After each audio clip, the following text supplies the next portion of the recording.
గడ్డం చేయించుకొని ఇంటికి తీసుకెళ్ళి వదిలిపెట్టాలి. ఎందుకంటే మా అమ్మ డైరెక్షన్ అనమాట. అది మా అమ్మ చెప్పినట్టు మేము వినాల్సిందే. గడ్డం ఒకటి అయిపోయినాక మళ్ళీ క్లీనప్ ఉంటుంది అనమాట. ఇప్పుడు చేయాలి క్లీనప్.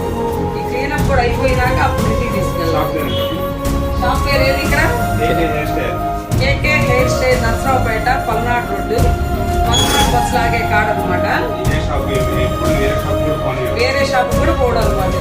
25 సంవత్సరాలు అనమాట ఈ షాపుకి మా నాన్నకున్న అనుభవం. ఓకేనా? ఎంత ఫేమస్ చూడండి. వాళ్ళకి ఈయనకు అనుకూలంగా వాళ్ళు సెట్ అయ్యారు అనమాట. వాళ్ళిద్దరికి లింక్ అనమాట. అలా ఉందన్నమాట షాప్ లో వాళ్ళకి నాన్నకి. ఈ ఫేషియల్ రెడీ చేస్తున్నాయా? చెయ్యి. మీరు కూడా మీ నాన్నగారికి ఎంతమంది గడ్డలు చేయిస్తారు? లైక్ చేయండి, కామెంట్ పెట్టండి తప్పకుండా. ఓకే.